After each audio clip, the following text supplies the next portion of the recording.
Have you ever wondered if we're alone in the universe, or if our ancestors had extraterrestrial help? Well, you're not alone. Welcome to the realm of the ancient aliens theory, a fascinating perspective that has intrigued scholars, scientists, and stargazers for decades. This theory posits that our world was visited by extraterrestrial beings in antiquity, and that these visitors played a significant role in shaping our civilization. It's a concept that's been around for a while, but it was popularized in the late 20th century, fueling numerous books, documentaries, and even a long-running television series. But what's the evidence, you ask?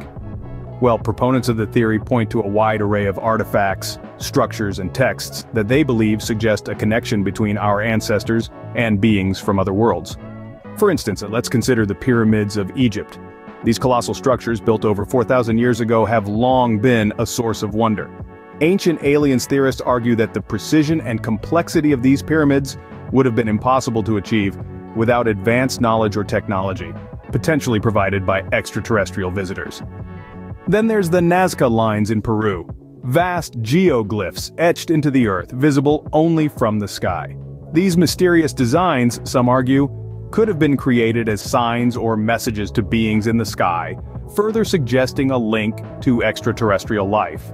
Of course, these interpretations are not without controversy.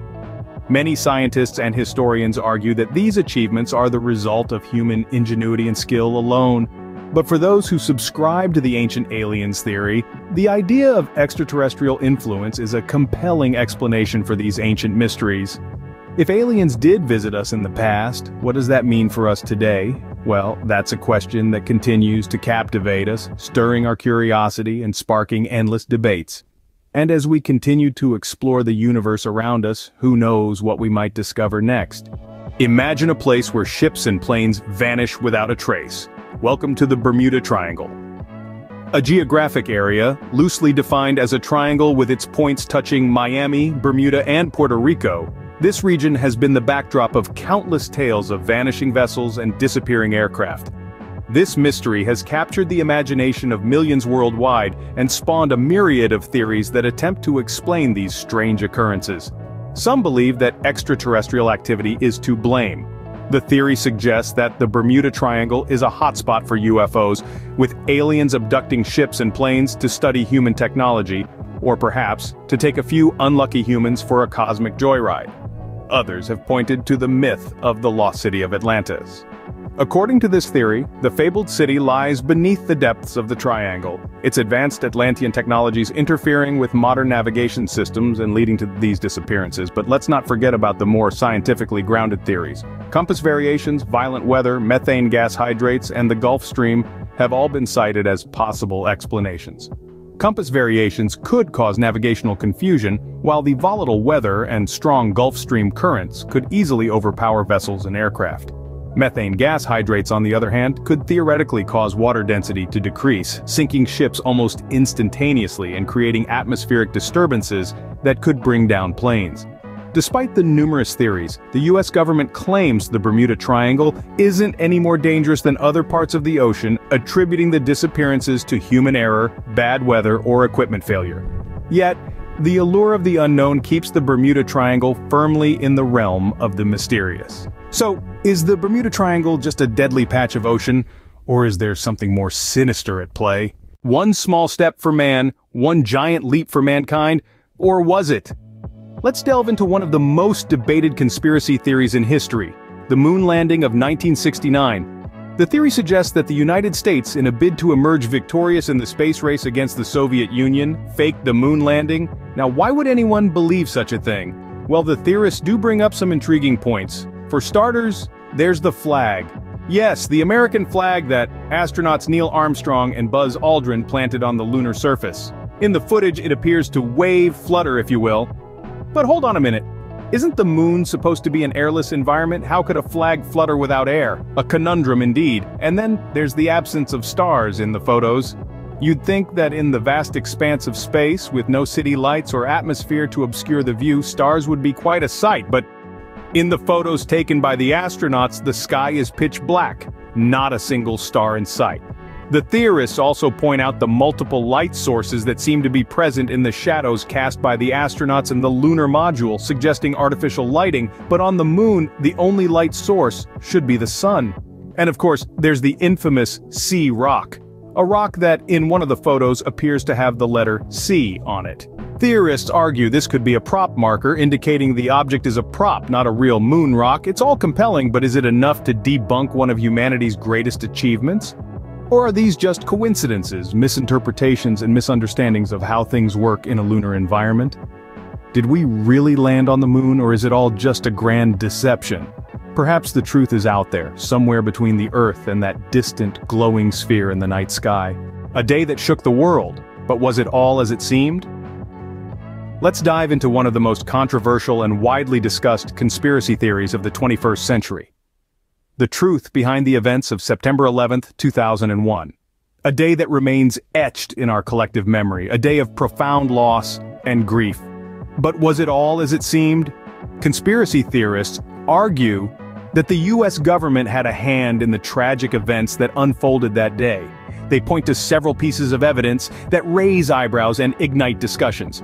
The most prominent among these is the rapid collapse of the Twin Towers. They suggest that the speed and symmetry of the collapse indicate a controlled demolition rather than a chaotic, random event caused by a plane crash. They also question the collapse of World Trade Center Building 7, which wasn't hit by a plane yet fell in a manner consistent with a controlled implosion. Critics argue that fires alone, as officially reported, wouldn't cause such a neat and total collapse. Furthermore, some theorists point to the Pentagon attack, questioning how a commercial airliner could execute such a precise strike, leaving a hole too small for a Boeing 757. They surmise that a missile, not a plane, caused the damage. They also scrutinize the lack of wreckage at the Pennsylvania crash site, suggesting that Flight 93 was shot down by the military and did not crash due to a struggle between the passengers and the hijackers. These theories, while controversial and widely disputed, continued to gain traction, fueling an ever-burning flame of skepticism and distrust. However, they remain theories, with many experts refuting these claims and supporting the official narrative. The question then remains, was September 11th a tragic terrorist attack as we've come to understand it, or is there a hidden truth we're not being told? As we continue to seek answers, one thing remains clear. The events of that day changed the world and the lives of countless people forever. A pandemic that changed the world, but where did it really come from? In a world where information is at our fingertips, we are often left scratching our heads, wondering what to believe. Take for instance the enigma of COVID-19, a disease that swept across the globe, leaving no corner untouched. But its origins remain shrouded in mystery, a breeding ground for conspiracy theories. Some theorists suggest that COVID-19 was engineered in a lab. They point to the proximity of the Wuhan Institute of Virology to the initial outbreak.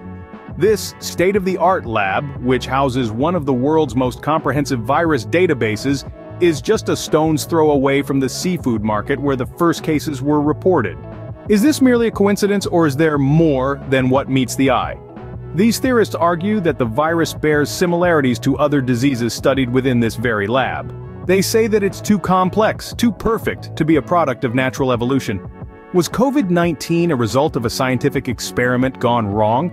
Or perhaps was it a biological weapon, intentionally released upon the world? On the other hand, some believe that this pandemic is nothing more than a natural disaster.